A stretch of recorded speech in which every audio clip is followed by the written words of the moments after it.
বাংলাদেশ আর বাংলাদেশের বাইরে পৃথিবীর বিভিন্ন প্রান্তে যেখান থেকে চ্যানেলে দেখছেন আপনাদের সকলকে সাদর আমন্ত্রণ তৃতীয় মাত্রা দেখবার জন্য। প্রিয় দর্শক, সাম্প্রতিক নানা বিষয় নিয়ে আলোচনার জন্য আমার সঙ্গে স্টুডিওতে রয়েছেন আমার বায় বসাচ্ছেন বাংলাদেশ জাতীয়তাবাদী কৃষক দলের সভাপতি কৃষিবিদ হাসান জাফির তুহিন এবং আমার ডানে রয়েছেন সিনিয়র সাংবাদিক আবু সাইদ খান। স্বাগত আপনাদের দুজনকে তৃতীয় মাত্রায়। মিস্টার তুহিন, আপনাকে বিশেষভাবে স্বাগত প্রথমবারের মতো তৃতীয় মাত্রায় আসবার জন্যে। গতকাল নির্বাচন কমিশন গঠিত হয়েছে, প্রধান নির্বাচন কমিশনার সহ কমিশনের অন্যান্য সদস্যবৃন্দ। আমি একটু আপনাদের দুজনের কাছে প্রথমে শুনতে চাই যে কেমন হলো নির্বাচন কমিশন। মিস্টার হাসান জাফির তুহিন। জি, নির্বাচন কমিশন কেমন হয়েছে সে তো বোঝা যাবে তাদের কর্মকাণ্ড ক্রিয়াকলাপ দেখে, তাদের কি কি কাজ করে সেটার উপর। তো এখনই তো মূল্যায়ন করার কিছু নেই, আর ব্যক্তিগত আমি সবাইকে চিনিও না, দু একজনকে চিনি। তো সুতরাং এটা একটু অপেক্ষা করতে হবে যে তাদের কি স্টেপ নেয়, কত দ্রুত নির্বাচন দেয়। তারা গণতন্ত্রের পক্ষে, ভোটের পক্ষে। গত 15.5 বছর বাংলাদেশে মানুষ ভোট দেওয়ার জন্য যে উন্মুখ হয়ে আছে, কোটি কোটি ভোটার, তারা 15.5 বছর ভোট দিতে পারেনি। আমার মনে হয় যে তারা যদি ভালো একটি নির্বাচন ব্যবস্থা করতে পারে, একটি সুষ্ঠু অবাধ নির্বাচন, মানুষ বাংলাদেশের জনগণ যেভাবে চায় সেভাবে যদি নির্বাচন আয়োজন করতে পারে তাহলে ভালো হবে। সেটা আমরা আরও পরে বলি, কিছুদিন পরে বলি। আর মনে হয় এটাই ভালো। মিস্টার আবু সাইদ খান। আমারও কথা হচ্ছে যে অপেক্ষা করতে হবে। আসলে সবাইকে চিনিও না, তো তারা কিভাবে কি করবেন, কাজের মধ্য দিয়ে তারা তাদের যোগ্যতার পরিচয় দিবেন বলে আমি আশা করি।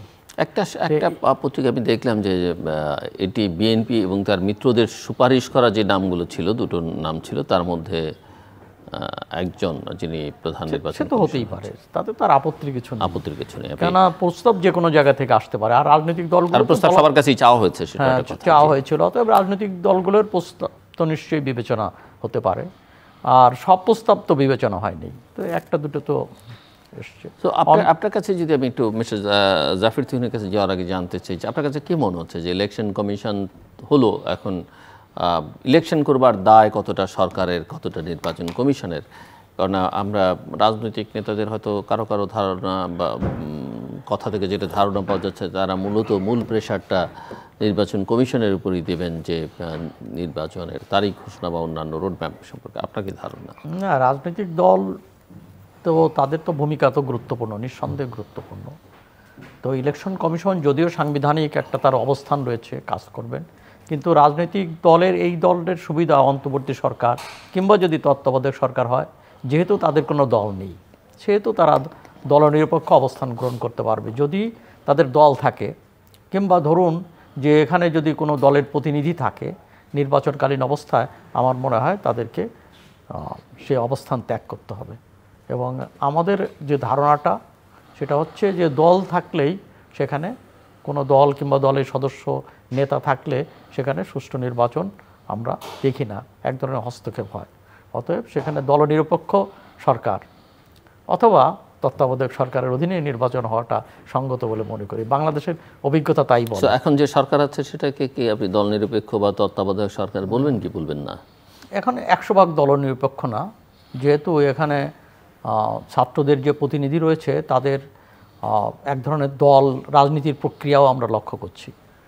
তো সেইটা আমি জানি না তারা কোনো রাজনৈতিক দলের সঙ্গে সংশ্লিষ্ট থাকবেন কিনা, তবে তাদের সঙ্গে যে যোগাযোগ, তারা একসঙ্গে যারা লড়াই করেছিল এবং তারা একটা রাজনৈতিক প্রক্রিয়ার মধ্যে দিয়ে আছে, তো কমপক্ষে 3-4 জন উপদেষ্টা তো তাদের সঙ্গে সংশ্লিষ্ট বলে অনুমিত হচ্ছে। জানি না বিষয়টা কোথায়। হাসান জাফির, আপনার কাছে যদি জানতে চাই যে আমরা এটা এখন পর্যন্ত পরিষ্কার না, কেননা বিএনপি আসলে কবে নির্বাচন চায়, কার কাছে চায়, একদিকে সরকারকে সময় দেয়া, কখনো 3 মাস, কখনো যৌক্তিক সময়, এইরকম একটা বক্তব্যের মধ্যে আছে। কেউ কেউ যেটা বলবার চেষ্টা করছেন যে নির্বাচন কমিশন তো হলো, এখন নির্বাচন নিয়ে বিএনপি কথাবার্তা বলা শুরু করবে। অন্যদিকে আপনাদের দীর্ঘদিনের দাবি হচ্ছে একটা নির্দলীয় তত্ত্বাবধায়ক সরকারের অধীনে নির্বাচন। মিস্টার আবু সাইদ খান মনে করেন যে এখন পর্যন্ত এই অন্তর্বর্তীকালীন সরকারকে তিনি অন্তত এটাকে নির্দলীয় নিরপেক্ষ সরকার বলতে কিছুটা দ্বিধা তার কাজ করছে, কারণ বিষয়টা এখন স্পষ্ট নয়। যারা সরকার আছেন তাদের দল করবার একটা প্রক্রিয়া আছে, কোনো কোনো দলকে তারা রাজনৈতিকভাবেই স্পেস দিতে চান না, আর নির্বাচনও করতে দিতে চান না। সব মিলিয়ে কি মনে হয় আপনার কাছে যে কতটা চ্যালেঞ্জ আবার নির্বাচন কমিশনকে নিতে হবে একটা অবাধ, সুষ্ঠু, গ্রহণযোগ্য, শান্তিপূর্ণ, অংশগ্রহণমূলক, আন্তর্জাতিক মানসম্পন্ন নির্বাচন অনুষ্ঠানের জন্য? আর সেই ধরনের নির্বাচন যদি আমরা করতে না পারি, বাংলাদেশ যদি না পারে আসলে, তাহলে গণতন্ত্রের ভবিষ্যৎই বা কী দাঁড়াবে? আমাদের সহ আলোচক আবু সাইদ খান যেটা বলেছেন, এটা আসলে নিরপেক্ষ সরকার নয় বা তত্ত্বাবধায়ক সরকার নয়, এটা অন্তর্বর্তীকালীন সরকার। একটা নির্দিষ্ট সময়ের জন্য একটা ভালো নির্বাচন করার জন্য বাংলাদেশে মানুষ আন্দোলন সংগ্রাম করে তাদের দায়িত্ব দিয়েছে। তা আমাদের সহ-আলোচক যেটা বললেন যে তাদের কোনো আমাদের উপদেষ্টাদের আচার আচরণের কিছু পক্ষপাতিত্ব আমরা দেখতে পেরেছি, আমার কাছে তাই মনে হয়েছে। যাই হোক, সেটা তাদের ব্যাপার, যেহেতু এটা নিরপেক্ষ সরকার নয়, তো সেটা তারা যে আচরণ করবে তাদের ভবিষ্যৎ সেটাকে নির্ধারণ করবে। আর আজকে নির্বাচন কমিশন, প্রধান নির্বাচন কমিশন সহ সবার নাম ডিক্লেয়ার করা হয়েছে। তার মনে হয় নির্বাচনের যাত্রা আজকে শুরু হলো আর কি। তা আমরা এখন থেকে শুধু সরকারের কাছে নয়, আমরা নির্বাচন কমিশনের কাছে অতি দ্রুত নির্বাচন দাবি করব, যেটার জন্য সারা বাংলাদেশের মানুষ একটু আগে আমি বলেছি উন্মুখ হয়ে আছে। এদেশের যত সমস্যা তৈরি করেছে গত 15.5 বছরের পতিত স্বৈরাচার, তার বেসিক যে কারণ সেটা হচ্ছে একটা ভোট না দেওয়া, রাতের ভোট, নিরপেক্ষ নির্বাচন না, অবাধ নির্বাচন না, এইসব মানে ভোটের ব্যবস্থা যে তুলে দিয়েছে এটাই তো বড় সমস্যা। তারপর অন্য ভোট না থাকার কারণে তো দেশে যে সকল অন্য যে অন্যায়গুলো হয়েছে, দলীয়করণ হয়েছে, দেশের অর্থনীতি লুটপাট হয়েছে, দেশের বিচার ব্যবস্থা ভেঙে পড়েছে, প্রশাসনিক ব্যবস্থা ভেঙে পড়েছে, এইভাবে দেশটাকে একটা অকার্যকর রাষ্ট্রে পরিণত করা হয়েছে। সবগুলোর অন্যতম প্রধান কারণে কিন্তু একটি ভোটারবিহীন নির্বাচন কিংবা নির্বাচন ছাড়া সরকার আর কি, যাদের কোনো জবাবদিহিতা নেই, তারা শুধুমাত্র আমাদের সামরিক বেসামরিক কর্মকর্তাদের খুশি করে তারা দীর্ঘদিন ক্ষমতায় ছিল একটি বিশেষ ব্যবস্থার মধ্য দিয়ে। তা আমার মনে হয় যে বাংলাদেশে গণতন্ত্র উত্তরণ করতে হলে দ্রুত নির্বাচন দিতে হবে। আমাদের দলের দীর্ঘদিনের দাবি এটি, এখনও দাবি, এই দাবি আজকের দাবি না, আমাদের 15.5 বছরেই আমরা এক দাবিতে আছি, একটু সুষ্ঠু নির্বাচন করা। পরপর কয়েকটা নির্বাচন আমরা বয়কটও করেছি। সেক্ষেত্রে সব ক্ষেত্রেই আমাদের দাবি একটি, যে আমাদের নির্বাচন দ্রুত দিতে হবে। তা আমার কথা হচ্ছে, আপনি সর্বশেষ যে কথাটি বললেন গণতন্ত্রের বিষয়টা, যদি এই সরকার কোনোভাবে ব্যর্থ হয় তা এটি গণতন্ত্রের জন্য ক্ষতিকারক হবে। তা আমাদের পতিত স্বৈরাচার অধিকাংশ ভালো করেছে, দু একটি হয়তো ভালো কাজও করতে পারে, ভালো খারাপ কাজের মধ্যেও। তো সেক্ষেত্রে এই 3 মাসে সরকারের কাছে যে প্রত্যাশা ছিল, অনেক ক্ষেত্রে ওনারা প্রত্যাশা পূরণ করতে পারেনি। 3 মাস যথেষ্ট সময় না যদিও, তাহলেও বাংলাদেশে যেটা সবাই সাধারণ মানুষরা চায়, দ্রব্যমূল্যের ঊর্ধ্বগতি থামানো, দ্রব্যপত্র যেন মানুষের ক্রয় ক্ষমতার মধ্যে থাকে, তারপরে আইন শৃঙ্খলা ঠিক থাকে। অন্যান্য বিষয় আইন শৃঙ্খলা তো অনেক অগ্রগতি হয়েছে। আপনারা দেখছেন, আজকেও আমি আসার পথে দেখলাম এই উত্তরা থেকে আসার পথে মহাখালীর রাস্তা বন্ধ।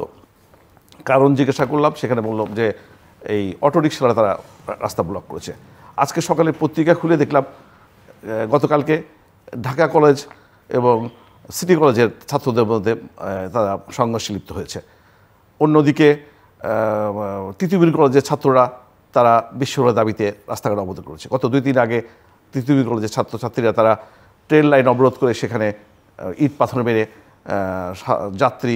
শিশু যাত্রীকেও তারা রক্তাক্ত করেছে। তো সুতরাং সরকার বুঝতে হবে যে একটি মানে 3 মাসে প্রতিবাদ হয়েছে, সরকারটা একটা দুর্বল সরকার, যেখানে জনগণের ম্যান্ডেট নেই, যেহেতু তারা তাদের আগামীতে তাদের জবাবদিহিতা থাকবে না।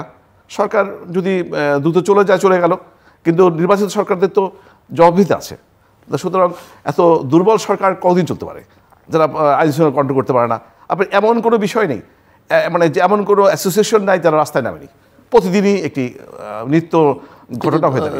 দুর্বল সরকারেরও তো একটা বড় শক্তি আছে, যে সরকার প্রধান এতটাই আন্তর্জাতিকভাবে সমাদৃত সম্মানিত, সেটাও তো একটা স্ট্রেংথ আবার সরকারের। স্ট্রেংথ তো এখন আমরা দেখছি না আসলে। হ্যাঁ, 3 মাসের প্রথম শুরুতে আমরা যতটা প্রত্যাশা করেছিলাম, সেই প্রত্যাশা কিন্তু উনি পূরণ করতে পারেনি বিভিন্ন খাতে। বিশেষ করে আমরা অর্থনীতির ক্ষেত্রে মনে করেছিলাম ওনার সাথে বিশ্বব্যাংকের একটি ভালো সম্পর্ক রয়েছে, পশ্চিমা বিশ্বের সাথে তাদের সম্পর্ক রয়েছে, সেই কারণে আমরা। কিন্তু গত 3 মাসে তো আমি 8-10টি ব্যাংক তো তারা টাকা দিতে পারে না।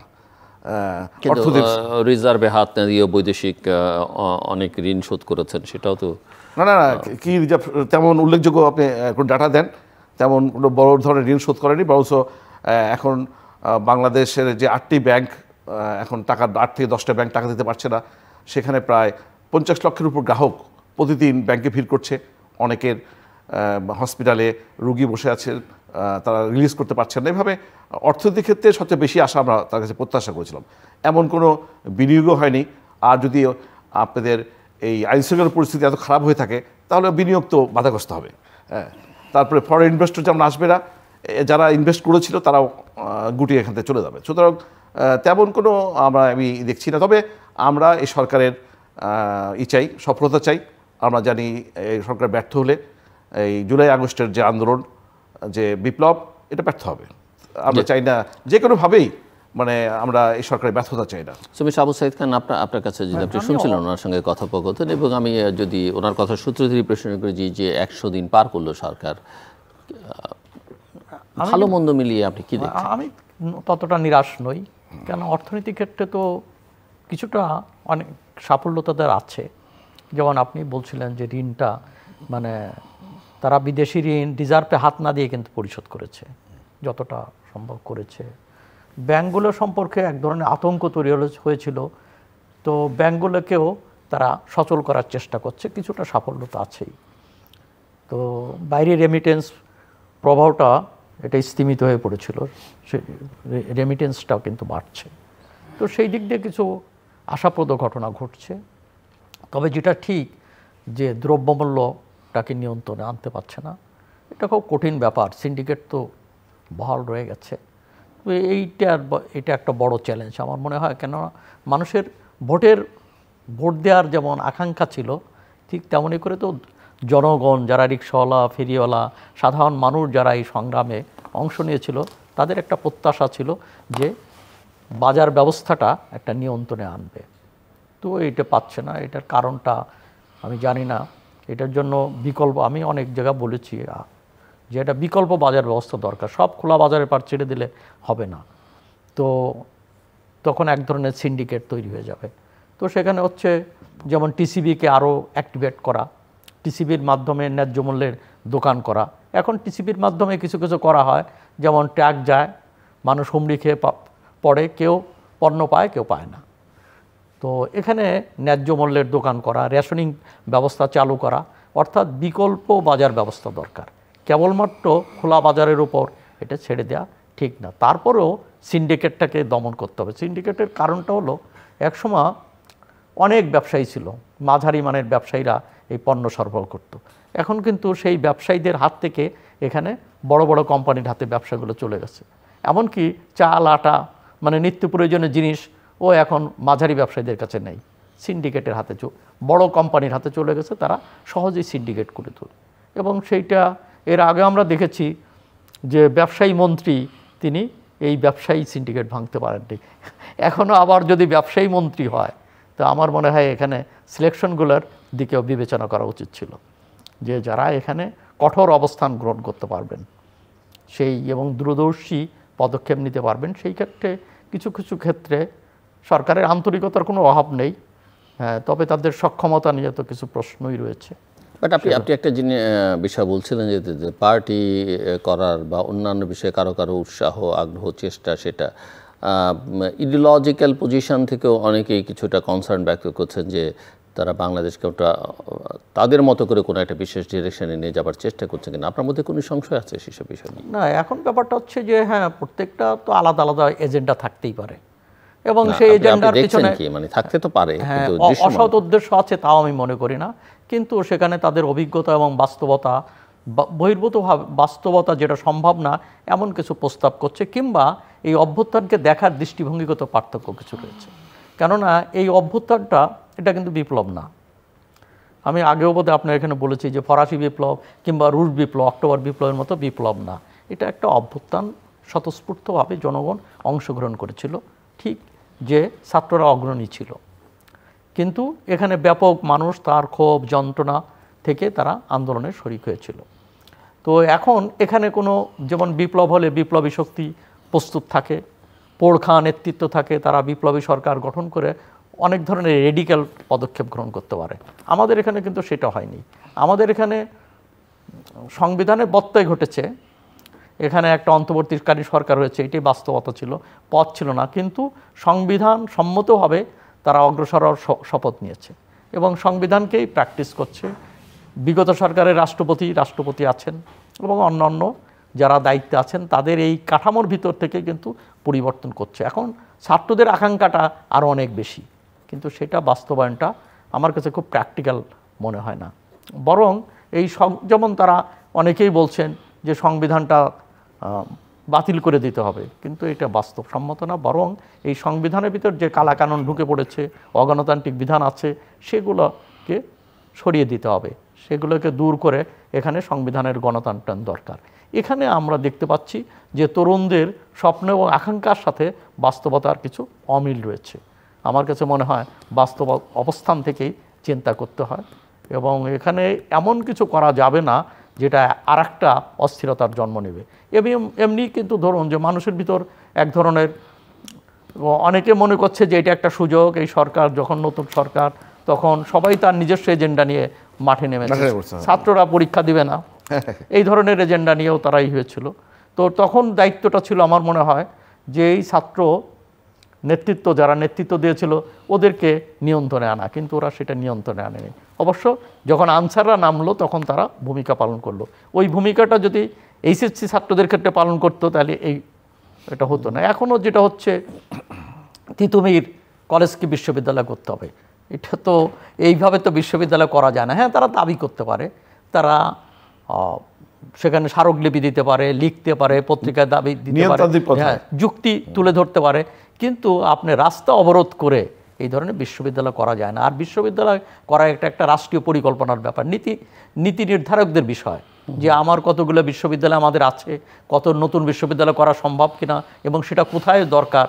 তো এক জায়গা থেকে আওয়াজ উঠলো, দাবি উঠলো আর বিশ্ববিদ্যালয় করে দিতে হবে, এই ধরনের অযৌক্তিক দাবি তো রয়ে গেছে। তারপরে ধরুন এই যে রিক্সা, তো এখানে তো রিক্সাটাকে তো নিয়ন্ত্রণ করতে হবে, যে রিক্সার সঙ্গে ব্যাটারি চালিত করার পরে এটা অনিয়ন্ত্রিত যান, তো এইটাকে তো আপনি নিয়ন্ত্রণ করতে হবে। হ্যাঁ, যারা বেকার হবে কি হবে সেটা তো তাদেরকে কিভাবে সহায়তা যায় সেটা সেকেন্ডারি, কিন্তু আপনি রাস্তায় এই সড়কগুলোতে এই রিক্সা এবং এই ধীরগতির গাড়ি এবং যে গাড়ির পর নিয়ন্ত্রণ নাই, ব্রেক করাও যায় না, তো সেই গাড়িগুলোকে আপনি দিলে সেখানে তো অ্যাক্সিডেন্ট এবং যে অবস্থা সৃষ্টি হয় এটা আমাদের বুঝতে হবে। যদিও এর সঙ্গে হ্যাঁ আমি জানি না, হয়তো বা লক্ষ লোকের লক্ষ শ্রমিকের সাথে যুক্ত থাকতে পারে, কিন্তু মানুষের জীবনটা তো আগে। তো এই ধরনের অযৌক্তিক দাবি নিয়ে হয়েছে। ছাত্রদের মধ্যেও রয়েছে যে ছাত্ররা, তো ধরুন যে সিটি কলেজ এবং ঢাকা কলেজের ছেলেমেয়েরা একসঙ্গে তো তারা আন্দোলন করেছে, লড়াই করেছে, তাদের ভিতরে যে ভ্রাতৃপ্রতিম সম্পর্ক, এখন দেখা গেল তারা নিজেরা হানাহানিতে লিপ্ত হয়েছে এবং খুব ঠুনকো ঘটনাকে কেন্দ্র করে তারা হানাহানি করছে। এটা কোনো ক্রমেই এটা কাম্য হতে পারে না এবং ছাত্রদের ভিতরে এই বোধ জাগানোটা এটা আন্দোলনকারী ছাত্র নেতৃত্বের দায়িত্ব, অভিভাবকদের দায়িত্ব, শিক্ষকদের দায়িত্ব, তো এবং আমাদের সবারই দায়িত্ব যে আমরা আমাদের সন্তানদেরকে সেই শিক্ষা দিতে চাই যে তারা পরস্পর এই ভ্রাতৃঘাতী সংঘাতে মিলবে না, বরং তারা দেশের বৃহত্তর জিনিস তাদেরকে ভাবতে হবে, দেশের ভবিষ্যৎ নিয়ে তাদেরকে ভাবতে হবে। তো এই জায়গাগুলোকে আমার মনে হয় যে আজকের এই সরকারের জন্য এগুলোকে নিয়ন্ত্রণ করার চ্যালেঞ্জ, আর এর জন্য এই সরকার দায়ী না, এর জন্য আজকের বাস্তবতা। মিস্টার হাসান জাফর তুহিন, শুনছিলেন আপনি কোনো কিছু যোগ করতে চান? হ্যাঁ, যোগ কি আসলে এই সরকার যখন ক্ষমতা গ্রহণ করলেন তো একটা চরম জনপ্রিয়তার মধ্য দিয়ে কিন্তু করলেন, এটা আসলে বাংলা পৃথিবীর বিভিন্ন তখন অপশানও খুব বেশি ছিল না, কিন্তু চরম জনপ্রিয়তা, জনসমর্থন ছিল, কিন্তু হ্যাঁ এটা পৃথিবীর বা সরকার প্রধান হিসেবে আর কোনো অপশন আমাদের ছিল না। আমি বলছি যে পৃথিবীতে বিভিন্ন জায়গায় বিভিন্ন সরকার ব্যবস্থা প্রচলিত আছে, এমনি পৃথিবীর সবচেয়ে বেশি ধরেন রাষ্ট্রপতি সরকার, পার্লামেন্ট ফর্ম গভর্নমেন্ট আমাদের যেটা দেশে রয়েছে, অনেক দেশে রাজতন্ত্র রয়েছে, অনেক জায়গায় বিপ্লবী সরকার রয়েছে, অনেক জায়গায় সামরিক সরকার রয়েছে বিভিন্ন। তো এটা আসলে কোনোটাই না, এটা একটা পাবলিক ডিমান্ড গভর্নমেন্ট আর কি, জন আকাঙ্ক্ষার মধ্য দিয়ে সরকার গঠিত হয়েছে। এটা কিন্তু আমাদের সাইদ ভাই যেটা বললেন, যেটা আসলে সাংবিধানিক ভিত্তি নাই, কিন্তু জন আকাঙ্ক্ষা ছিল, জনসমর্থন ছিল, সেভাবে তারা ক্ষমতা এসেছে। তো একটা জিনিস খেয়াল করতে হবে যে এই যে মানে জনসম্পৃক্ততা, জন আকাঙ্ক্ষা জনসমর্থন, এটা কিন্তু একেবারে ফিক্সড কিছু না। এটা বলে হচ্ছে টেকেন ফর গ্রান্টেড। এটার নির্দিষ্ট করে মাত্রা নেই, এটা দীর্ঘদিন থাকবে এমন কোনো কথা নেই। কিন্তু সেটা অলরেডি 3 মাসে কিছুটা আমরা বুঝতে পেরেছি।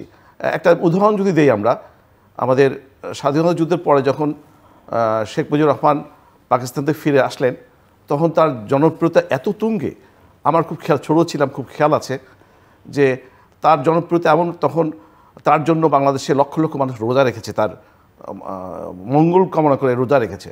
আবার মাত্র কয়েক বছরে তার বিভিন্ন কর্মকাণ্ড, গণতন্ত্রের বিপক্ষে অবস্থান, লক্ষ লক্ষ রাজনৈতিক নেতাকর্মীর হত্যা, বাংলাদেশের সমস্ত ব্যবস্থাকে উনি করেছেন, নষ্ট করে ফেললেন। মাত্র 3 থেকে 4 বছরের মাথায় আবার দেখলাম যখন 1975 সালের 15 আগস্টে পটে পরিবর্তন হলো, তখন কিন্তু মানুষ সেই সময় তার মৃত্যুর সংবাদে মানুষ মিষ্টি বিতরণ করেছে। আমরা দেখেছি যে সেই সময় তার জানাজা দেওয়ার মানুষ খুঁজে পাওয়া যায়নি। তা আমরা শুধু এই সরকারকে বলবো না, সব সরকারই যেগুলো খেয়াল রাখতে হবে যে জনপ্রিয়তার মোহে আমি যদি অনিয়ম করি, আমরা খেয়াল না করি, তাহলে ভুল হয়ে যাবে। তা শেখ মুজিবুর রহমান যদি জনপ্রিয়তার এই মাত্রা থেকে এখানে চলে আসতে পারে, তা এই সরকারের তো এই জনপ্রিয়তা 3 মাসে কি হয়েছে আপনি তো বললেনই, আমরাও করি, সেদিকে খেয়াল রাখতে হবে। সেই জন্য আমার মনে হয় যে একদিকে রুটিন যে ওয়ার্কগুলা সেগুলো করতে হবে। ওনারা সংস্কারের কথা বলছেন, সংস্কার ভালো, সংস্কার আবার একটি খেয়াল, আমি প্রায় প্রতিটি প্রোগ্রামেই বিশেষ করে আমি বলার চেষ্টা করি যে ধরেন অনেকগুলো ভালো মন্দ অনেকগুলো সংস্কার করে গেলেন, তো এটা তো জাতীয় সংসদের মাধ্যমে আইনে পরিণত করতে হবে। তা পরবর্তী যে সরকার যারা আসবেন, যারা সংসদে সংখ্যাগরিষ্ঠ পাবেন, তারা যদি এই সংস্কার না মানে, তাহলে তো তাদের এই কাজগুলো বৃথা হয়ে গেল। সুতরাং যারা পরবর্তী সরকার গঠন করতে পারে, বা বাংলাদেশে এখন যেসব দল যারা অ্যাক্টিভ আছে, যারা কাজ করছেন, তাদের আলোচনার ভিত্তিতে আপনাদেরকে সংস্কার করতে হবে। তাই সেইগুলো খুব বেশি করা হচ্ছে কেন জানি না। কয়েকটি কমিটি করে দেওয়া হয়েছে এগুলো করার জন্য। তারা এখনও কিন্তু রাজনৈতিক দলের সাথে আলোচনা শুরুই করেনি, নিজেরা হয়তো কিছু কাজ করছেন। তা ওনারা যদি একটা রেডি করে ফেলে সংস্কারগুলো, তাহলে দেখা যায় এগুলো রাজনৈতিক দলের উপর চাপিয়ে দেওয়ার চেষ্টা করবেন। তা সেটাও তো আরেকটা ধরনের স্বৈরাচার আচরণ হয়ে গেল, যে আমরা একতরফা করলাম। তো সেক্ষেত্রে সব বিষয়গুলো নিয়ে আগামীতে যেন গণতন্ত্রের ভিত মজবুত হতে পারে, বাংলাদেশের ভোট ব্যবস্থা বলেন, গণতান্ত্রিক ব্যবস্থা, সর্বোপরি আমি সব জায়গায় বলি যেটা, যে একটা সরকারের সবচেয়ে বড় কাজ হচ্ছে গুড গভর্নেন্স দেওয়া, সুশাসন দেওয়া, এমন একটি শাসন ব্যবস্থা কায়েম করা যেখানে মেধার ভিত্তিতে, যোগ্যতার ভিত্তিতে, দক্ষতার ভিত্তিতে নিয়োগগুলো হবে, যার যার পেশায় সে যেন বাধাহীনভাবে কাজ করতে, ব্যবসায়ীরা যেন ব্যবসা করতে পারে সেই সুযোগগুলো সৃষ্টি করে দেওয়া, ছাত্ররা যাতে পাশ করার পরে মেধা ভিত্তিতে চাকরি হয় সেগুলো খেয়াল রাখা, এমনকি যার যার পেশায়, এমনকি পেশায় ঢোকার পরেও, চাকরিতে ঢোকার পরে দেখা যায় অনেক সময় প্রমোশনের ক্ষেত্রেও দলীয়করণ করা হয়, তাদের মেধার মূল্যায়ন করা হয় না, যোগ্যতা দক্ষতা করা, সেগুলো খেয়াল রাখা। সবগুলো বিষয় একটা সরকারের যদি গুড গভর্নেন্স থাকে বা সুশাসন নিশ্চিত করতে পারে, তাহলে তো হবে। তা এটি নিশ্চিত করা দরকার যে সরকারি ক্ষমতা আসুক তাকে সুশাসন নিশ্চিত করতে হবে। বাংলাদেশের একদিকে যেমন গণতান্ত্রিক বিধি ব্যবস্থা, গণতন্ত্রের সব কিছু শেষ না তো, আসলে গণতন্ত্র তো একটি বিষয়। গণতান্ত্রিক সরকারও অনেক সময় নির্বাচিত হয় গণতান্ত্রিকভাবে, পরবর্তী সময়ে স্বৈরাচারের ভূমিকা পালন করে, অনেক ক্ষেত্রে আমরা দেখেছি। তো সেই ক্ষেত্রে আমার মনে হয় যে এই দিকে খেয়াল করতে হবে সরকারের, যে দ্রুত নির্বাচনী ব্যবস্থাটা, আমরা দ্রুত নির্বাচনের কথা বললে অনেক সময় এটাকে অন্যভাবে ব্যাখ্যা করা হয়। আর আমি ছাত্রদের উদ্দেশ্যে বলবো, যারা ছাত্ররা, এই ছাত্ররা তো মানে এই ছাত্রদের মধ্যে তো সব দলের প্রতিনিধি আছে, এদের মধ্যে বড় একটি সমর্থক গোষ্ঠী আমাদের ছাত্র দলের রয়েছে, ছাত্র শিবিরের রয়েছে, অন্যান্য সবাই, এটাই স্বাভাবিক। কিন্তু ছাত্রদের আন্দোলন শেষ হয়েছে, তারা এখন যারা এখনও বিশ্ববিদ্যালয়ে পাশ করেনি, কি কলেজে পাশ করেনি, তাদের আবার লেখাপড়া ফিরে যাওয়া উচিত, যাতে ভালো রেজাল্ট করতে পারে। আর যারা পাশ করে ফেলেছেন, অনার্স মাস্টার্স শেষ করেছেন, তাদের কম্পিটিটিভ পরীক্ষা দেওয়ার জন্য তাদের আবার নতুন করে পড়াশোনা শুরু করছে, তাদেরকে এইভাবে নিজেকে গঠন করা উচিত। তার মনে হয় ছাত্রদের একটি অংশ, সবাই না, অনেকেই ফিরে গেছেন, শিক্ষা প্রতিষ্ঠানে ফিরে লেখাপড়া শুরু করেছেন, যারা পাশ করেছেন। কিন্তু একটা আমার দেখতে পাচ্ছি বড় একটি অংশ, তারা মনে আর হচ্ছে না তারা ছাত্ররা কিংবা আগামীতে চাকরি করবে, কম্পিটিটিভ পরীক্ষা দেবে, বিসিএস জবে দেবে, এই ধরনের তাদের আচার আচরণ দেখে মনে হচ্ছে না। মনে হচ্ছে যে রাষ্ট্র পরিচালনার দায়িত্ব তাদেরকেই দিতে হবে, সেটা এইরকম দু একটি কথাবার্তা আমরা হয়েছি। তাই এটা আসলে ঠিক না। তাদের যে ভূমিকা রেখেছে বিগত আন্দোলন সংগ্রামে অবশ্যই সাহসী ভূমিকা রেখেছে, এই জন্য তাদেরকে আমরা সবসময় ধন্যবাদ দিই, কৃতজ্ঞতা জানাই। বাট আবার খেয়াল রাখতে হবে, ছাত্ররাই কিন্তু সবসময় এদেশের বড় বড় যে আন্দোলন সংগ্রাম হয়েছে সেগুলো নেতৃত্ব দিয়েছে। আপনি যদি 52 বলেন, 62 বলেন, 64 বলেন, 69-এর গণঅভ্যুত্থান বলেন, 71-এর স্বাধীনতা যুদ্ধ বলেন, পরবর্তীতে 90-এর আমাদের স্বৈরাচার পতনের আন্দোলন বলেন, সবগুলো আন্দোলনে কিন্তু ছাত্রদের সামনে থেকে নেতৃত্ব দিয়েছেন। কিন্তু ওনারা দাবি করেন যে ওনারাই মেইন স্টেক হোল্ডার। এটা ওনারা হয়তো আন্দোলন করেছেন, কিন্তু এখন যদি সবসময় আন্দোলন শেষ হয়েছে, ছাত্ররা ক্যাম্পাসে ফিরে গিয়ে তাদের পড়াশোনা করেছে, এখানে কিছু ব্যতয় ঘটছে মনে হয়, আমার কিছু ডিফারেন্স পরিলক্ষিত করছি, সেদিকেও খেয়াল রাখার জন্য আমি তাদের প্রতি। সাইদ খান, আপনি বলবেন, এবং ইলেকশন যখন আসে, ইলেকশনে কে জিতবে কে হারবে এরকম একটা পারসেপশনও অনেক সময় তৈরি হয়ে যায়, এবং তত্ত্বাবধায়ক সরকার, জাতীয় বা অন্তর্বর্তীকালীন সরকারের সময় সেটা বুঝতে আরও সহজ হয় অনেক সময়। সো এখন মোটামুটি একটা ক্লিয়ার যে পার্টি ইনভাইটিং হচ্ছে, বিএনপি, জামাতও বেশ সক্রিয়। সো আমি একটু আপনার কাছ থেকে এই 3 মাসে সরকারের তো কিছু ভূমিকা আমরা আলোচনা করছি, আপনারা দুজনেই করছেন, আরও হয়তো করতে পারবেন, একই সঙ্গে বিএনপির অ্যাক্টিভিটিস, রোল, এবং জাতীয় জামাতের ভূমিকা, তাদের অ্যাক্টিভিটিস কি দেখেন আপনি? না, বিএনপি যেটা হচ্ছে যে তারা তো এখন যদি বলি যে আজকের বাস্তবতায় তারা সবচেয়ে বড় দল, এবং তাদের গ্রাসরুটে তাদের বিভিন্ন জায়গায় তাদের সংগঠন আছে। তো বিএনপি নেতৃত্ব আমরা যদি কেন্দ্রীয় নেতৃত্বে দেখি, খুব ম্যাচিউরড বিহেভ তারা করছে, তারা দাবি দেওয়া ইত্যাদির ক্ষেত্রে তারা দায়িত্বশীল কথাবার্তা বলছেন। কিন্তু তৃণমূলে গিয়ে একটু বত্তায় দেখছি, তৃণমূলে গিয়ে দেখতে পাচ্ছি যে কিছু দখলবাজি কিংবা তারা বিভিন্ন রকম অনিয়মের সঙ্গে কিছু জড়িয়েছে। যদিও বিএনপির কেন্দ্রীয় নেতৃত্ব তাদেরকে বহিষ্কার করেছে, কিন্তু এটা থামছে না, অনেক ক্ষেত্রেই কিন্তু এগুলো আমরা তাদের উচ্ছৃঙ্খলতা লক্ষ্য করছি। তো এখন আমার কাছে মনে হয় বিএনপি আগামী দিনে স্বাভাবিকভাবে যদি নির্বাচন, সেটা 6 মাস পরেই হোক, 1 বছর কি 1.5 বছরের মধ্যেই হোক, তো এই নির্বাচনে বিএনপির সম্ভাবনা তো নিঃসন্দেহে তারা সরকার গঠন করবে বলে ধারণা করা যায়। তবে তাদেরকে এই সব জায়গায় আরও মনোযোগ দেওয়া দরকার, যে তৃণমূলে কিংবা নিচের দিকে যে সমস্ত যেসব অভিযোগ উঠতে শুরু করেছে, উঠেছে, সেগুলো দখল, চাঁদাবাজি, বা সেটাকে আপনি মনে করেন যে? হ্যাঁ, সেই জায়গাটা আমার মনে হয় বিএনপির জন্য এটা একটা চ্যালেঞ্জ। তার ব্যাপক জনসমর্থন আছে, যেহেতু বিএনপির প্রতিপক্ষ, কি চ্যালেঞ্জ আপনি হিসেবে দেখছেন কেন? মানে বিএনপির তো কোনো না, প্রতিপক্ষ না হলে প্রতিপক্ষ তো এই নির্বাচনে অন্তত আপনি ধরেন একপক্ষীয় সরকারও কিন্তু ধসে পড়ে, বিগত সরকার তার তো সে ক্ষমতার জোরে তো অন্যদেরকে তো দমন করে রেখেছিল, কিন্তু তার নিজের কারণেই সে জামায়াত ইসলামী তো একটা হচ্ছে যে এটা ধরেন এক ধরনের ক্যাডার ভিত্তিক সংগঠন, এবং সংগঠন সুশৃঙ্খল সংগঠন। তো এই সংগঠন কিন্তু ব্যাপক জনগণের মধ্যে শিকড় নাই, এবং ব্যাপক জনগণ নির্বাচনে সেটা প্রমাণ হয়। হ্যাঁ, নির্বাচনে তারা মন্ত্রী হয়েছে, ইত্যাদি হয়েছে, সিটও আসন পেয়েছে, সেটা কিন্তু অন্যের সঙ্গে শেয়ার করে, বিএনপির সঙ্গে তারা যুক্তভাবে তারা এই সিটটা পেয়েছে, কিন্তু এককভাবে তাদের ভোটটা তো নিশ্চয়ই 7%, 8%। একটা পারসেপশন যে জামাত, প্রশাসন, ল এনফোর্সিং এজেন্সিস বিভিন্ন জায়গায় প্রভাবশালী ঘুরছে, বা তাদের লোকজন, যে এখানে বিএনপি, ওই যে আপনি একটা অভিযোগ করলেন, সেটা হলো তারা একদিকে নজর দিতে গিয়া অন্য জায়গায় নজর দিতে পারছে না। আবার জামাতের ফোকাসটা আবার খুবই না, আমার কাছে মনে হয় যে প্রশাসন, শিক্ষা প্রতিষ্ঠানে জামাত তার অবস্থানটাকে সুদৃঢ় করছে, এবং তাদের বেশ কিছু তাদের সমর্থিত লোকজনকে বিভিন্ন জায়গায় তারা। সেটাকে আপনি কি বিএনপির জন্য আগামী দিনে থ্রেট মনে করেন? না, বিএনপি কি করবে, প্রশাসনে ধরুন যে কোন দলের লোক আসলো সেটা বড় কথা না, বড় কথা হচ্ছে যে প্রশাসনটাকে সুষ্ঠুভাবে চলছে কিনা, চালাতে পারছে কিনা, এটা রাজনীতির উপর নির্ভর করবে। তবে আমার কাছে মনে হয় না যে জামাত একমাত্র মানে বিএনপির প্রতিদ্বন্দ্বী হয়ে উঠবে, এটা আমার কাছে মনে হয় না। এবং সেখানে প্রতিদ্বন্দ্বী হয়ে ওঠার ক্ষেত্রে সেখানে একটা জিনিস হতে পারে যে আজকের বাস্তবতায় ছোট ছোট দলগুলো তারা নিজস্ব অবস্থানে কিছু সিট পেতে পারে।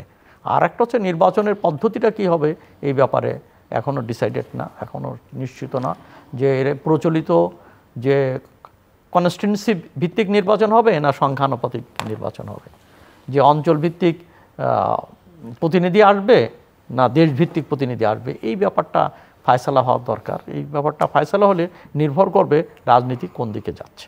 আওয়ামী লীগ তার জন্য পলিটিক্যাল স্পেস, যদিও সে ক্ষমতায় থেকে প্রতিপক্ষকে স্পেস দিতে চায়নি, সেটা একটা বড় অভিযোগ তার বিরুদ্ধে। কিন্তু এই প্রশ্নের শুরু হয় ইতিমধ্যে ছাত্র নেতৃবৃন্দ বলছেন যে আওয়ামী লীগকে কোনো সুযোগ দেওয়া হবে না, এমনকি নির্বাচনও তারা করতে পারবে কিনা সেটা নিয়েও আমরা নানা রকমের প্রশ্ন বিতর্ক দেখতে পাচ্ছি। এবং বিএনপির পক্ষ থেকে বলা হচ্ছিল তারা কোনো দল ব্যান করবার পক্ষে না, এমনকি আওয়ামী লীগ নির্বাচন করলো তাদের দিক থেকে কোনো আপত্তি নেই। কিন্তু সর্বশেষ যেটা বিএনপি মহাসচিবের বক্তব্য আমরা শুনলাম, যে তিনি বলছেন যে জনগণই সিদ্ধান্ত নেবে আওয়ামী লীগ নির্বাচন করবে কি করবে না। তো জনগণ আসলে কীভাবে সিদ্ধান্ত নেবে এবং জনগণের সিদ্ধান্তের প্রকাশটা আসলে কীভাবে? আচ্ছা, প্রথমত হচ্ছে যে কোনো দলকে নির্বাচনী প্রক্রিয়ার বাইরে রাখা ঠিক না, এবং কোনো দলকে নিষিদ্ধ করাও ঠিক না। হ্যাঁ, বিগত সরকার দলকে ব্যবহার করেছে, মানে বিগত সরকার পুলিশকে ব্যবহার করেছে, দলের লোকদেরকে দিয়ে চাঁদাবাজি করিয়েছে, বিভিন্ন রকম অপকর্ম করিয়েছে, শেষ পর্যন্ত রাস্তায় নামিয়েছে, তাদের হাতে অস্ত্র তুলে দিয়েছে। এগুলো অপকর্মের বিচার হওয়া উচিত, নিশ্চয়ই এর আইনানুগ শাস্তি পাওয়া উচিত। কিন্তু দল তো আর অপরাধ করে না, অপরাধ করে ব্যক্তি। অতএব সেই ব্যক্তির বিচার হওয়ার মধ্যে দিয়ে তারা দণ্ডিত হতে পারে। কিন্তু দলকে রাজনৈতিক প্রক্রিয়ার বাইরে রাখলে এবং নির্বাচনের বাইরে রাখলে সেখানে সুফল দেখা দেয় না। যে নির্বাচন হবে সেই নির্বাচন কিন্তু এক ধরনের প্রশ্ন দেখা দিতে পারে, এই নির্বাচন নিয়ে প্রশ্ন হতে পারে। যেমন ধরুন, বিএনপিকে বাদ দিয়ে অন্যান্য দলের অংশগ্রহণ ছাড়া যে নির্বাচন হয়েছে সেই নির্বাচন গ্রহণযোগ্যতা পায়নি। দাপটের সঙ্গে ক্ষমতায় ছিল 16 বছর, কিন্তু নির্বাচন গ্রহণযোগ্যতা পায়নি। সরকারের বৈধতা নিয়ে বিভিন্ন রকম প্রশ্ন দেখা দিয়েছে। তো আমার কাছে মনে হয় একটি গ্রহণযোগ্য অংশগ্রহণমূলক নির্বাচনের জন্য তো কোনো দলকে বাইরে রাখা ঠিক না। আওয়ামী লীগকেও ঠিক হবে না, কেননা আওয়ামী লীগের গ্রাসরুটে তাদের রয়েছে, তাদের সংগঠন রয়েছে, এবং তারা নির্বাচনে মধ্য দিয়েই এখানে গণতন্ত্রের চর্চার জায়গাটা আরও প্রসারিত হবে। এবং কোনোভাবেই আমাদের উচিত হবে না যে দলকে আর নিষিদ্ধ করার মধ্য দিয়ে বরং সুবিধাও পেয়ে যেতে পারে। যেমন ধরুন, জামাতকে মুভমেন্টের এক পর্যায়ে, তো বৈষম্য বিরোধী আন্দোলনের এক পর্যায়ে জামাতকে নিষিদ্ধ করার মধ্য দিয়ে তারা একটা আপার হ্যান্ড পেয়ে যায়। তো এই কাজটা আমার মনে হয় এটা ঠিক না। আর রাজনীতিকে রাজনীতি দিয়েই মোকাবেলা করা উচিত, রাজনীতিকে প্রশাসন দিয়ে কিংবা আদালত দিয়ে মোকাবেলা করাটা ঠিক না। জনগণই ঠিক করবে যে তাদের নেতা কারা হবে, দেশ কারা পরিচালনা করবে, সে অধিকার জনগণ, এবং বাংলাদেশের সংবিধান অনুসারে জনগণই দেশের মালিক। অতএব তারাই ঠিক করবে যে তাদের নেতা কারা হবে, কারা দেশ চালাবে। জি, মিস্টার হাসান জাফর তুহিন। ঠিক আছে, ওই যে আওয়ামী লীগ নিষিদ্ধ করার ব্যাপারে যেটি আলোচনা হচ্ছিল আর কি, তা আওয়ামী লীগের নিষিদ্ধ বিষয় হচ্ছে আমাদের দল ইতিমধ্যে পরিষ্কার করেছে বাংলাদেশের জনগণ ঠিক করবে। তা বাংলাদেশে বর্তমান যে পরিস্থিতি বিরাজ করছে, গত 15.5 বছরে মানুষের যে খুব দুঃখ, যে অন্যায় অত্যাচার তারা করেছে, আমি ব্যক্তিগতভাবে কিংবা আমাদের দলের অধিকাংশ নেতাকর্মী হয়তো আওয়ামী লীগকে ব্যান করলে খুশি হবেন, কিন্তু আমাদের তো আন্তর্জাতিক বিশ্ব থেকে বিচ্ছিন্ন হলে চলবে না। আমরা এখানে খুশি হলাম, একটা দলকে ব্যান করে দিলাম, তাহলে তো আন্তর্জাতিক বিশ্বের চাপও হবে। ইতিমধ্যে আপনি ইউএস স্টেট ডিপার্টমেন্ট থেকে আপনারা অনেকগুলো বিবৃতি দেখেছেন, সেগুলো কিন্তু খুব একটি আমাদের এই সরকারের পক্ষে যায়নি, কিংবা সামান্য তাদের উপর যেগুলো করা হয়েছে সেগুলো নিয়েও প্রশ্ন দেখা দিয়েছে।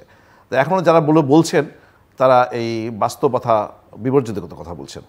কারণ যখনই এত বৃহত্তর একটি দল তারা অন্যায় করেছে, ভালো, কিন্তু দলটিতে অনেক বড় দল, একটা তাদের কিছু পলিটিক্যাল ব্যাকগ্রাউন্ড রয়েছে, এগুলো এগুলো ব্যান করার সঙ্গে সঙ্গে সারা বিশ্বে একটি ঝড় উঠবে যে বাংলাদেশে যে কাজগুলো হচ্ছে একটি দলের বিপক্ষে করা হচ্ছে।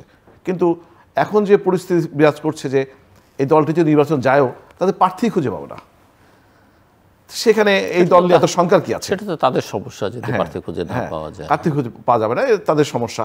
তো সেক্ষেত্রে যে দলের প্রার্থী খুঁজে পাওয়া যাবে না সে দল নিয়ে এত চিন্তা কেন? সে দলের যারা অন্যায় করেছে বিচার করা হোক।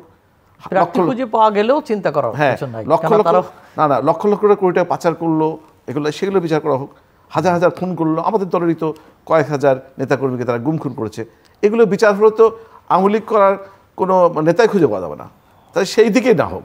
আর দেখেন, আপনি খেয়াল করছেন যে এই সরকারের প্রধান আমাদের ডক্টর ইউনূস সাহেব যখন এই সরকার গঠন করার দিন আসলো, বিদেশ থেকে আসার পরেই উনি প্রথম যে বক্তব্য দিলেন সে দেখলাম যে উনি বললেন যে আমার প্রধান কাজ হচ্ছে গত 15.5 বছর যারা অন্যায় করেছে, যারা গুমখুর করেছে, তাদের বিচার করা। তারা বিচার শুরু করুক। 3.5 মাসে তো কেবল যদি বা ট্রাইব্যুনাল গঠন করা হয়েছে গত 2 দিন আগে দেখলাম।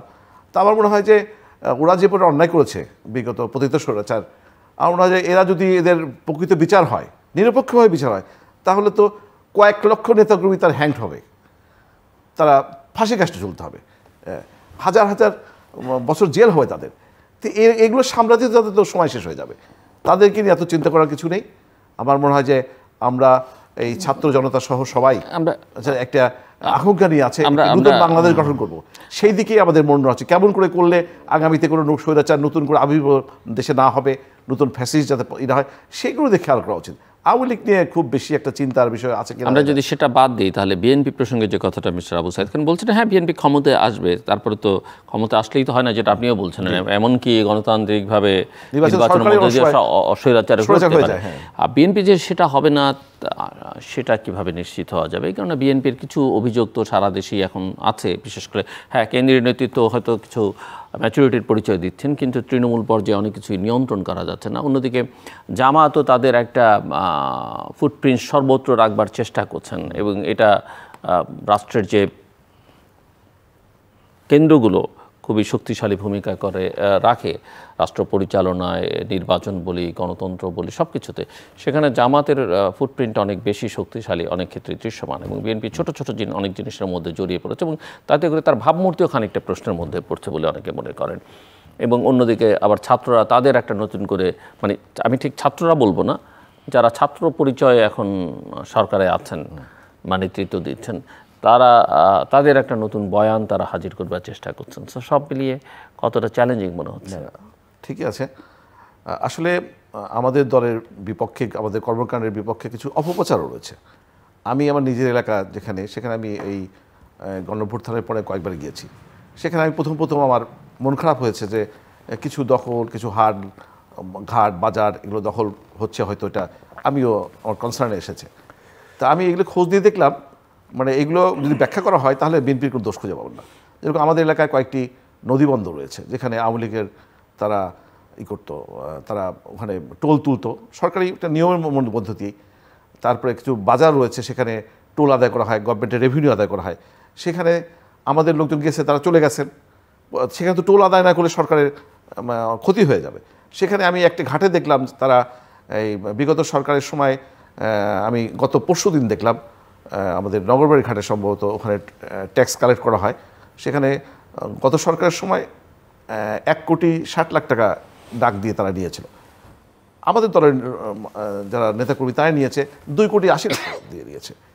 তাহলে এটা কি যদি দখল বলেন যে আওয়ামী লীগ নাই বিএনপি আসছে, সেটা কিছু করার নেই। আসলে এরকম বাজারে টোল তুলতে হবে, সেখানে বিএনপিতে কোথাও টোল ছাড়া কিংবা কোনো নিয়মের ব্যত্যয় ঘটিয়ে তারা এইগুলোর মধ্যে নাই। এই আওয়ামী লীগের যারা ছিল তারা চলে গেছে, এগুলো খালি হয়ে গেছে, সেখানে নিরাপত্তার বিষয় আছে, আবার এখানে রেভিনিউ কালেক্ট করার বিষয় আছে। এরকম অনেকগুলো বিষয় আছে যেগুলো সাধারণ মানুষ বুঝবে না, অনেকেই বুঝবে না, বিষয়গুলো আছে। আর অপপ্রচার তো বিএনপির জন্ম থেকে বিরুদ্ধে অপপ্রচার। দেখেন, আমাদের সবচেয়ে বড় সমস্যা আমাদের জনপ্রিয়তা। শেখ হাসিনা গত 15.5 বছর কেন একটা ভালো নির্বাচন দেয়নি? কারণ জানে ভালো নির্বাচন, সুষ্ঠু নির্বাচন দিলেই বিএনপি ক্ষমতা আসবে, অধিকার সিট পাবে। এই সরকারের ক্ষমতা আসার পরেই ডক্টর সাদ্দিন মালিক বললেন যে এখন নির্বাচন দিলে তো বিএনপি 270-80টা সিট পাবে।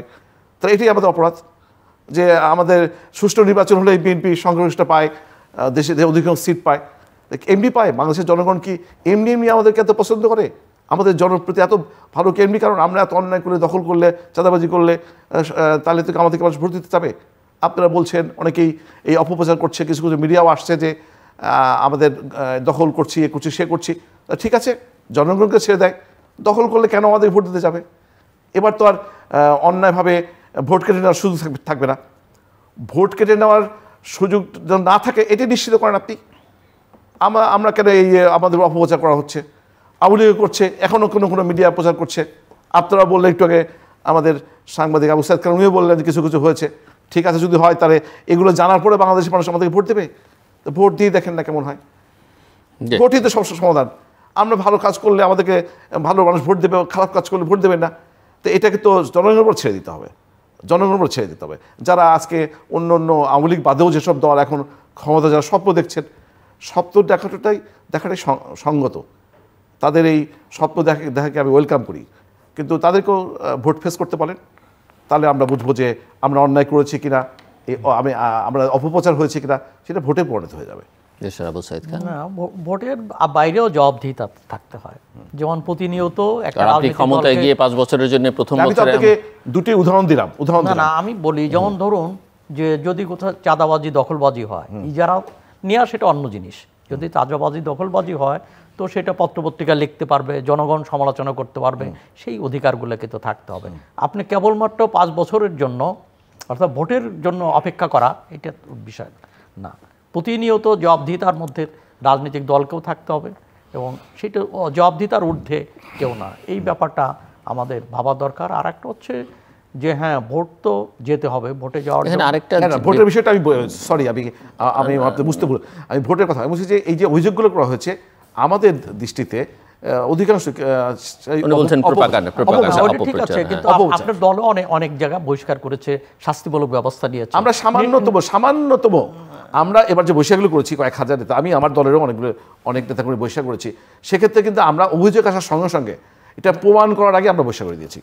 আমরা জিরো টলারেন্সের কারণে আমাদের নেতা, আমাদের দলের চেয়ারম্যান জনাব তারেক রহমান বলছে যে প্রমাণিত না হলে তো আপনি অভিযোগ আমরা করে দিয়েছি পরিস্থিতি কন্ট্রোল করার জন্য। আমরা এমন এখন যখন দেখছি, তদন্ত করে দেখছি যে আমার ভুল ছিল। উনি বলুক, আমি আসছি আপনাকে। না, তাই ব্যাপারটা হচ্ছে যে হ্যাঁ, এই ধরনের তো একটা আছেই, এবং কেন্দ্রীয় নেতৃত্ব স্বীকার করেছেন এবং শাস্তিমূলক ব্যবস্থা দিয়ে গ্রহণ করেছে। এবং আর একটা হচ্ছে যে এই ধরনের ব্যাপারটা হয় যেটা, যেমন আমরা যেটা দেখি, যে দলই ক্ষমতায় আসে কিংবা ক্ষমতা আসার সম্ভাবনার জায়গা যায়, তাদের ছাতার নিচে সমস্ত রকম অপরাধীরা কিন্তু জড়ো হয়, এবং তারা এবং কর্মীরাও অনেক সময় বিভ্রান্ত হয়। এটা বাস্তব, এই জন্য প্রতিনিয়ত দলকে এক ধরনের শৃঙ্খলার মধ্যে রাখতে হয়, কর্মীদের মধ্যে বাছাই করতে হয়, এবং এই ধরনের গণতন্ত্র চর্চা। কিন্তু আমাদের রাজনীতি হচ্ছে যে গণতন্ত্রটা দলের ভিতর গণতন্ত্র চর্চার জায়গাটা কিন্তু খুব কম। আমরা খুব দলগুলোতে যেটা দেখি যে রাষ্ট্রের ক্ষেত্রে গণতন্ত্র চায়, কিন্তু দলের ভিতর গণতন্ত্র চর্চা হয় না, কিংবা চর্চার মতো পরিবেশও সেইভাবে ছিল না।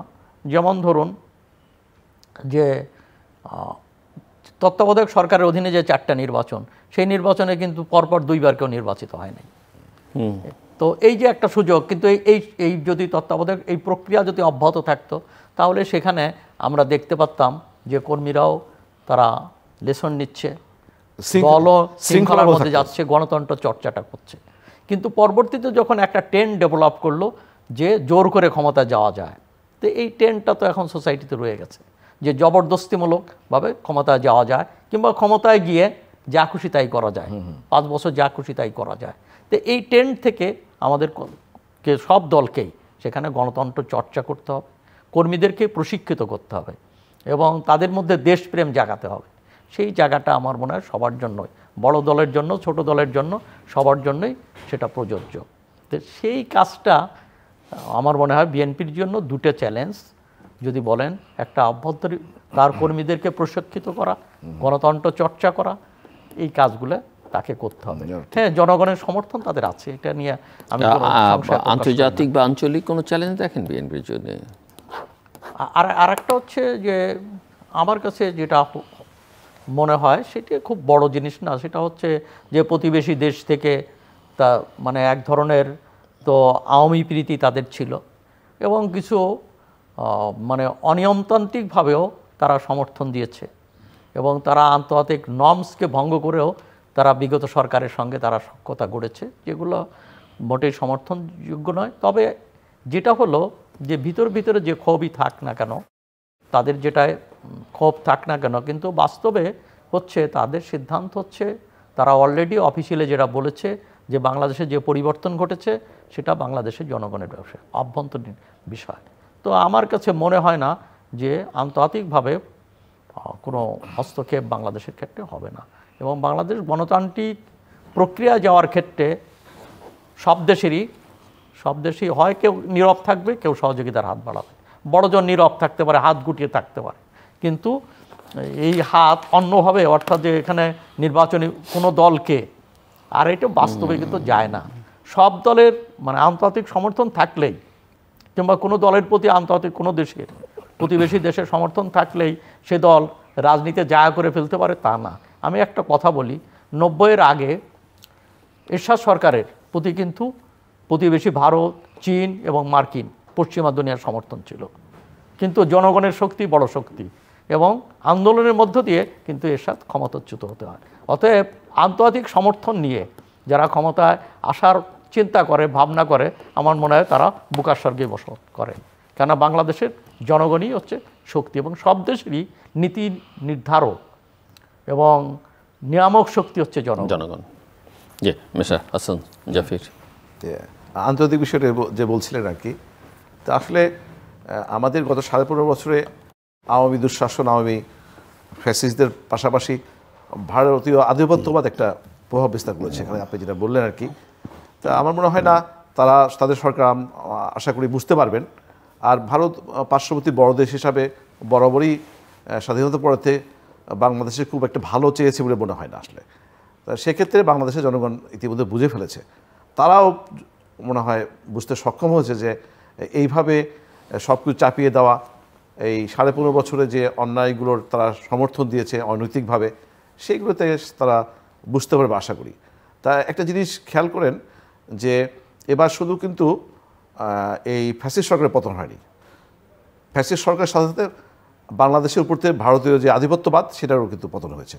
তো ওনারা সতর্ক হবেন আশা করি যে তাদের সমর্থন পাশাপাশি আওয়ামী লীগের এই যে বড় একটা শক্তির যে পতন হয়েছে সেখান থেকে শিক্ষা গ্রহণ করবে। আর অন্য অন্য বিষয় পশ্চিমা বিশ্ব থেকে শুরু করে তারা তো সবসময় চেষ্টা করে গণতন্ত্রের পক্ষে থাকার জন্য, তারা সবসময় সারা বিশ্বে তারা গণতন্ত্র চর্চা হোক সেটা চায় সবসময়, বিশেষ করে ইউএস তো সবসময় চায়, তারপরে পশ্চিমা বিশ্বের তারা চায়।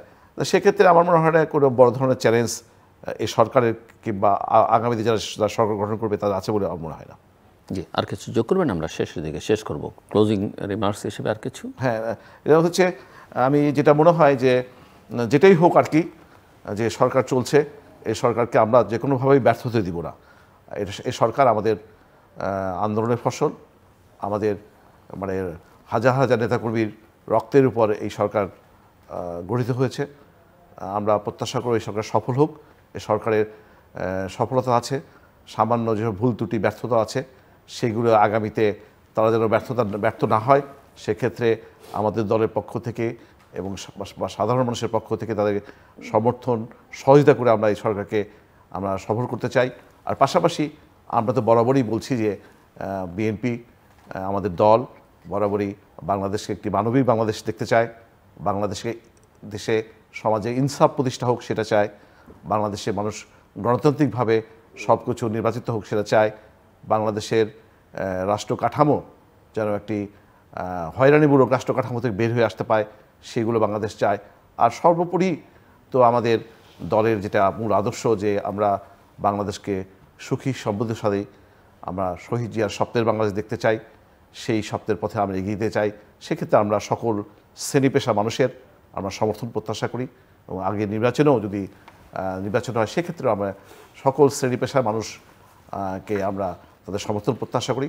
আসলে আমরা সবাই মিলে একটি সুখী সমৃদ্ধশালী বাংলাদেশ গঠন করি, সেক্ষেত্রে সবাই একসাথে আমরা পথ চলবো, এটি আমাদের। আবু সাইদ খান, একটা হচ্ছে যে দেশ তো পরিচালনা করে রাজনীতিবিদরা, অতএব নির্বাচিত প্রতিনিধিরা দেশ পরিচালনা করবে সেটি স্বাভাবিকভাবে প্রত্যাশিত। অতএব এখানে একটা যৌক্তিক সময় নির্বাচন হওয়া দরকার। সব সংস্কার এই সরকার করতে পারবে না, তাদেরকে কিছু রূপরেখা ঠিক করতে হবে যে কোন কোন সংস্কারগুলো তারা করবে এবং কোন কোন সংস্কারগুলো তো পরবর্তী সরকার এসে করবে। এই জন্য আমার মনে হয় রাজনৈতিক দলের সঙ্গে এই সরকারের আরও ইন্টারাকশন বাড়ানোর দরকার এবং সমঝোতা এবং ঐক্যমত্যের ভিত্তিতেই তাদেরকে অগ্রসর হতে হবে। দর্শক, অনুষ্ঠানের শেষ প্রান্তে আমরা সামাজিক যোগাযোগ মাধ্যম ফেসবুক, এক্স এবং ইউটিউবে তৃতীয় মাত্রা লাইভ স্ট্রিম হচ্ছে, আপনারা দেখতে পারেন। টেলিভিশনের পর্দায় দেখতে না পারলে যে কোনো সময় যে কোনো স্থান থেকে ইউটিউবে তৃতীয় মাত্রা চ্যানেলটি সাবস্ক্রাইব করি পুরনো পর্বগুলো আপনারা দেখতে পারেন। মিস্টার আবু সাইদ খান এবং মিস্টার হাসান জাফির তুহিন, অসংখ্য ধন্যবাদ আলোচনার সময়ের জন্য। দর্শক, আমার দুই অতিথি বা সরকারের বেশ কিছু সমালোচনা করেছেন, দুর্বলতা তুলে ধরেছেন, একই সঙ্গে সরকারের প্রতি তাদের পূর্ণ সমর্থন এবং এই সরকার সফল হোক সেটাও তারা চান। তবে সব কাজ তারা করতে পারবেন, সব কাজ তাদেরই করতে হবে, এই মনোবৃত্তি থেকে তাদের বেরিয়ে আসতে হবে বলে ওনারা মনে করেন। এবং সে কারণেই মনে করেন যে সংস্কার কিছু কিছু তারা করবেন, যেই সংস্কারটা অন্তত একটা ভালো নির্বাচন করবার জরুরি, সেটার দিকে তাদের মনোযোগ দেওয়া উচিত। অন্যান্য কাজগুলো নির্বাচিত সরকারগুলো করবে ভবিষ্যতে আগামী দিনগুলোতে। এবং সেই জন্য ওনারা মনে করেন যে এই সরকারের সঙ্গে রাজনৈতিক দলগুলোর সংযোগ বা কমিউনিকেশনটা বাড়ানো দরকার, একটা জাতীয় ঐকমত্য প্রতিষ্ঠা করা দরকার।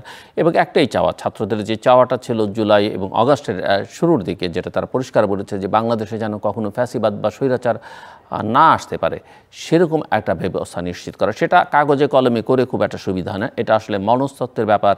এবং সেই জন্যেই সেই মনস্তত্ত্বটা যে আমাদের সবার মধ্যে, নাগরিকদের মধ্যে এবং রাজনৈতিক দলগুলোর নেতৃবৃন্দের মধ্যে তৈরি করা যায়, সেই লক্ষ্যে আমাদের কাজ করা উচিত। আমাদের সঙ্গে থাকবার জন্য অসংখ্য ধন্যবাদ, আপনাদের সবার জন্য শুভকামনা।